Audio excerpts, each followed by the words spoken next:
And do you think that Zizek gets stuck at the understanding in a certain sense, and because of this, really doesn't have the conceptual space to move, at least in a Hegelian way, from the understanding, from the pure I to the spiritual community? Well, that's a great question, which in dealing with Zizek, that the irony for me is he's written an extraordinarily vast amount, a lot of it on Hegel, but I've always felt that he doesn't give quite enough specific examples from the text.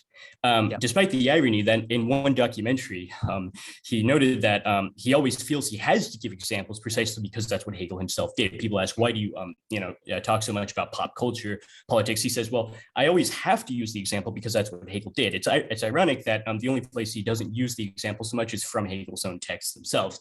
So for me, the question of absolute knowing, as Zizek describes it in, say, the 2014 book, Absolute Recoil, he says, absolute knowing is simply the realization that there was no meta-narrative all along, that the whole dialectical movement, which you can now look back on from, say, the end of the phenomenology of spirit, the whole thing was radically contingent, even as it seemed to be necessary. Okay, so that is something which I think maybe fits with the intellectual climate of late 20th century, early 21st century European philosophy. You have this influence of post-structuralism, postmodernism, deconstructivism, which Zizek, of course, criticizes, but I still think he feels a pressure to say things that sound more acceptable to them by basically reformulating Hegel into somebody who wouldn't be, for example, the main villain in Deleuze's Difference in Repetition.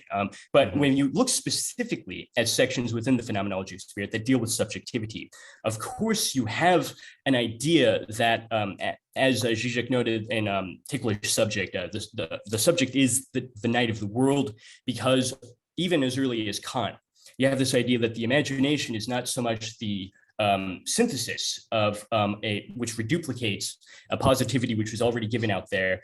Rather, the imagination, at the time you get to Hegel especially, is the dark night of the world that breaks things up more than it unifies, precisely because the thing in itself out there doesn't have the unity which the imagination then has to reduplicate into the proto-concept, which the understanding then subsumes under a linguistified sort of discursive layer of explicit conceptual comprehension. So that part certainly can be agreed with. But if you look at the sections of the phenomenology of spirit themselves, you do find this sense that in each one of the sections, you might as well be putting forth a name, a working definition, a synonym for the subject. You have consciousness, self-consciousness, reason, spirit. All of those sound like, other names for subjectivity itself. You could almost put them into a subject-predicate relation, consciousness, or the subject is consciousness, etc. But the problem is that in each one of those sections, the subject is actually that thing which disrupts the definition of what's going on. Even as early as sense certainty, we're trying to get an immediate intuition, but it's broken up by language, right? We mean the radically particular this, but we actually end up saying something universal. It's broken up by time. I'm trying to capture not the object or the subject as such, but rather their unity within an experience. But in pointing, by trying to reduplicate that, I actually end up falling prey to time, because as soon as I point at it, it's already passed. And the main mythological archetype I think Hegel uses to understand this is Oedipus Rex, because for Oedipus, he is trying to find something throughout the narrative, which actually turns out to be he himself. And even when that revelation is experienced as an oppressive fate which he cannot understand, this is the return of the skull, right, from phrenology. The fate is something he can't understand. All he can say is that it is. Well, even then, it's still him. If you look at the biography of Hegel, this idea that fate is just the alienation of my own action, that predates the phenomenology of spirit by quite a bit.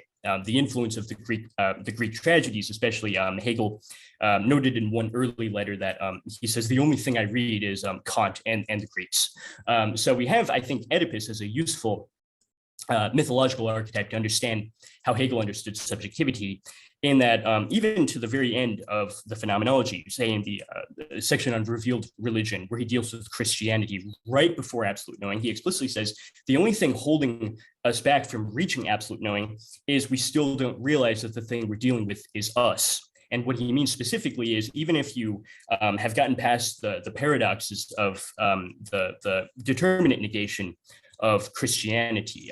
In Christianity, you can't get around things like the crucifixion. The worst event in history, the supremely innocent God dies, but you can't get around the crucifixion and still get salvation because it's the condition for your salvation. Similarly, when you turn that back on yourself, you can't get salvation without being in a state of sin, not from anything you even did, but simply an original sin, because you can only be saved if you are in need of salvation, right? And this is something Zizek devoted a whole chapter of absolute knowing to, right? And the third chapter, The Wound, he says, well, one heretic who took this to his rational conclusion said, the passage, God so loved the world, is actually wrong. God so loved himself, because he knew that the condition for our salvation was that most people would not get it, because if everyone's in a state of original sin, then the vast majority of people are going to remain there. And I'm not putting that forth except to show that for Zizek, the emphasis on negativity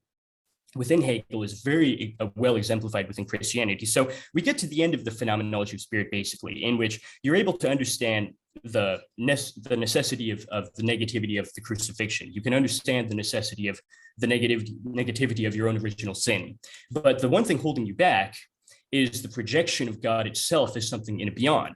The last step is to realize that the incarnation, which is the ultimate reconciliation of spirit with nature, the incarnation did not only happen 2,000 years ago when Jesus was walking the earth. The religious community, according to Hegel, has to realize that the incarnation continues because God is still present on earth within all of us. And this is a point specifically, I think, which has a parallel within the Hermetic tradition, which it's been discovered since Hegel's death was actually a major influence on him. There are certain notebooks which contain diagrams and graphs which were only known to people practicing Hermetic magic at that time. Well, if you look at John Michael Greer's earliest book on Hermetic Kabbalah, he has this idea that the really radical, deep ecological thinking is the realization that when you try to understand the whole, not only in physical terms, which gives you nature, but in terms of the other worlds, basically for Hermetic Kabbalah,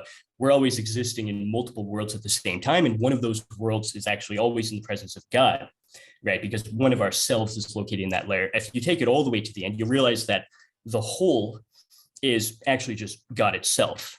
And I think Hegel is saying something a little bit like that at the very end. It's like the ultimate thing you can't think because, it is heretical at that time, is that the incarnation of God continues in an ecological whole, which is all of us. And I think that is something which you can kind of reconcile with the Zizekian interpretation of absolute knowing as, well, there is no meta-narrative, but I think that doesn't go quite far enough, because for Hegel, the big emphasis is to take that even further and turn it into a critique of time itself, the reconciliation between time as the bad infinity of ever vanishing moments and eternity as a beyond, which can only be hoped for as Pascal had faith that it existed. Those are reconciled, and explicitly on a memeological level, that becomes the shape of the circle. And that's absolute knowing for Hegel. Yeah.